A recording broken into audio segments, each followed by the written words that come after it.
Hello friends, मैं संध्या भक्ति blog से आज आपके लिए एक इंटरेस्टिंग कहानी तो नहीं लेके आई हूँ, लेकिन बस मैं आपको कुछ अद्भुत बताना चाहती हूँ जिसके पीछे कुछ मान्यताएं भी हैं और एक कहानी भी है। आप जैसे समझना चाहें वैसे समझ सकते हैं, लेकिन है बांके बिहारी जी की सच्ची कहानी।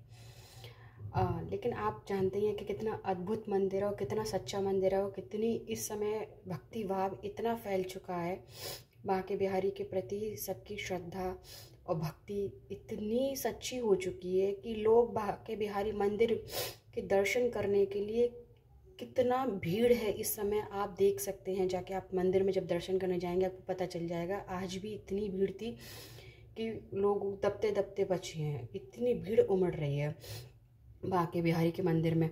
और आप नहीं समझ रहे हैं कि मतलब कहते हैं ना कि किसी किसी मंदिर की इतनी मान्यताएं हो जाती हैं, किसी किसी की भक्ति की इतनी मान्यताएं हो जाती हैं कि लोग अपने आप खींचे चले आते हैं। और ऐसे ही हैं हमारे कान्हा जी।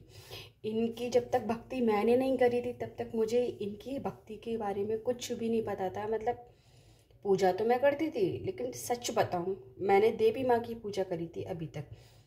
और इससे पहले मैंने कान्हा जी की पूजा इस तरीके से कभी नहीं करी। मेरी दीदी तो कान्हा जी के राखी बांधती थी, टीका लगाती थी, पर मुझे नहीं कान्हा जी की शक्ति का पता था कि मतलब रियलिटी में। गाना भी सुना ना आपने, भगत के वश में है भगवान, वो गाना भी सुना था। तो मैं कहता ना वो गाने में कितनी सच्चाई है, वो सच्चाई मैंने खुद महसूस करी। मुझे पता चला कि हाँ सच में उस गाने में कितनी सच्चाई है। जब आप खुद पूजा करते हैं तब आपको पता चलता है कि हाँ सत्यता है ये कहानी। मैं बहुत दिनों से लेके आना चाह रही थी अपने घर पे अपने लड्डू गोपाल को। तो 2022 में मैं अपने घर पे बसंत पंचमी के दिन 5 फरवरी के दिन अपने घर लड्डू गोपाल को लेके आई थी।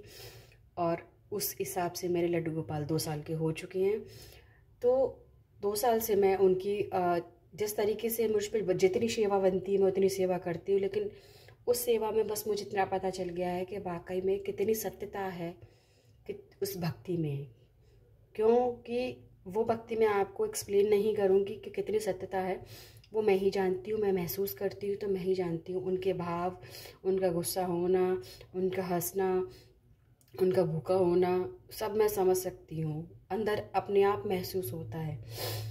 और एक कहते हैं ना, एक आप अपने बच्चे की परवाह भूल जाते हैं लेकिन उनकी परवाह करना नहीं भूलते, ये बात है। तो मैं आपको एक इंटरेस्टिंग बात यह बताने जा रही हूँ कि बार बार बांके बिहारी के मंदिर में पर्दा क्यों लगाया जाता है।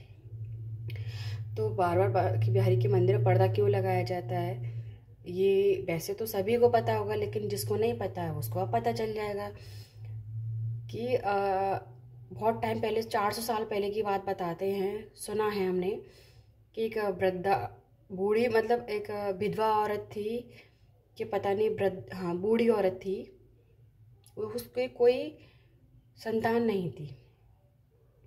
तो वो बांके बिहारी दर्शन के लिए जैसे ही गई, देखो अगर आप देखें मेरे प्रभु को तो देखो पलक झपका रहे हैं, देखो, और कितने खुश हैं, कितने स्माइल कर रहे हैं, देखो आप। हाँ तो वो मंदिर दर्शन करने गई तो उसने जैसे ही उनकी नज़र बांके बिहारी पे पड़ी तो उसने कहा कि ये मेरे पुत्र हैं, अब मैं उनको ही अपना पुत्र मान लेती हूँ, ये ही मेरे बेटे हैं। तो उसने अपना जो कुछ भी था वो सब अपना बांके बिहारी के लिए, क्यों कहते मेरी ज़मीन ज़्यादा, जब मेरे कोई बच्चा नहीं है, कोई पुत्र नहीं है तो मैं किसको दूंगी, तो मेरे पुत्र यही हैं, अब मैं सारा अपना इसी मंदिर में लगाऊंगी अपने पुत्र के लिए। तो बांके बिहारी उसकी ममता पे मोहित हो गई, तो जैसे ही वो उनके पीछे पीछे चल दिए, जैसे वो गई तो उनके पीछे पीछे चल दिए। बड़ी मुश्किलों से बुलाने पर आए, तो इसलिए हमारे जो प्रभु हैं ना भावुकता में जल्दी बह जाते हैं, कोई बुलाए प्यार से बस उसके पीछे चल देते। इसलिए बार बार पर्दा लगाया जाता है कि फिर से किसी से प्रेम भाव में प्रभु हमारे बहकर फिर उसके पीछे ना चल दें तो हम ढूंढते फिरेंगे। इसलिए बार बार पर्दा लगाया जाता है, बार बार, क्योंकि प्रभु हमारे बहुत ऐसे थोड़ी देर के लिए भी अगर किसी के प्रेम में बह गए तो फिर गायब हो जाएंगे। इसलिए हमें हमारे प्रभु को छुपाने के लिए बार बार पर्दा लगाया जाता है। तो ये है हमारे प्रभु की महिमा, हमारे कृष्ण जी की महिमा। कितने सुंदर हैं हमारे कृष्ण जी, कितने प्यारे हैं। ये तो वही जानता है जो उनकी भक्ति करता है, जो इनको मानता है, पूजता है। कोई मुझे पागल कहे, कोई मुझे दीवाना कहे, जो चाहे वो कह दे, पर मेरे कान्हा जी तो ऐसे ही हैं। सत्य बात है। राधे राधे, जय श्री कृष्ण। राधे राधे, जय श्री कृष्ण।